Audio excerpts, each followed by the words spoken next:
Alright, everyone, welcome to Deep Dives with Dogs.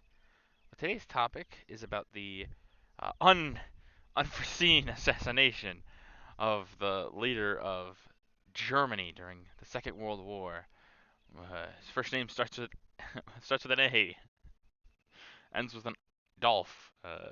But I have to kind of joke around with this because certain words get kind of blocked by YouTube. So if I sound like I'm being goofy, kind of have to be. Really unfortunate, but we can't just talk about things in plain English. But it is what it is. Uh, but yeah, he takes himself out as well as his wife, uh, Ava Braun, I believe. Uh, they had been married the day before. Um, they had been together for a while by that point. It was just kind of one of those things like, hey, when the war's over, we'll get married. Well, the war, when the war was ending, don't want you to worry. Not the way he probably intended, uh, but yeah, he takes himself out. Um, Another leader takes over for Germany, and then says, "Hey guys, we're gonna keep fighting," and then they lose in a week. So, you know, it's how it happens sometimes. But realistically, I don't think he would have survived a trial. People wanted his head by that point, and like, I'm sure the Soviet leadership would have said, "Hey, we have to bring him in. You have to bring him in alive." But would the soldiers have, in the heat of the moment? I really don't know. Like it's really hard to say if in the heat of the moment they would have brought him in alive because those people were livid with him and they got him. At that point they got him, so it's like, oh boy. Or if he did survive, his condition might be what they would call a little worse for wear. But um, there's obviously some conspiracy that he did not um, die in that bunker. There's some evidence for it potentially. You could also look at things such as, his access to certain things. Could he have gotten out of there? It's not impossible. I would say personally, it's highly improbable.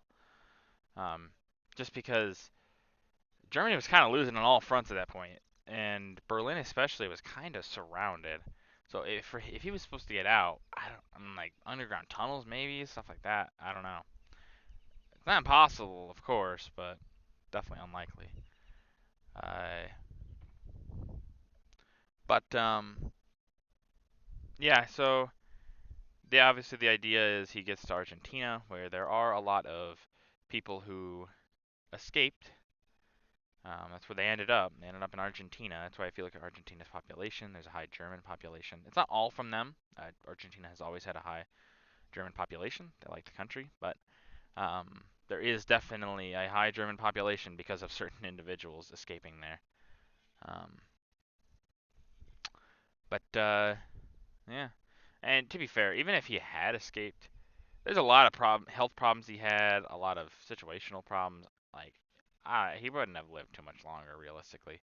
At the end of his life, he was hopped up on so many drugs that it really is kind of astounding to think that he was even lucid. Um, Obviously, they were to keep him going, but yeah, it can't have been good for his body by any means. And by now also he would have been long dead. He was not the youngest guy. If he was like 20, sure maybe he could be alive, but he was not. He was definitely not. But yeah, what do you guys think? Do you think he survived, or do you think he ended himself in the bunker? Like I said, personally, I believe he ended himself in the bunker. Um, he probably deserved worse, but hey, you know what? I guess we can't all get so lucky, right? But that's gonna do it for this video. If you guys like the video, leave a like. If there are any ways I can improve these videos, leave a comment down below. It really helps out, and I always read your comments. And as always, subscribe. It really helps out the channel. Thank you.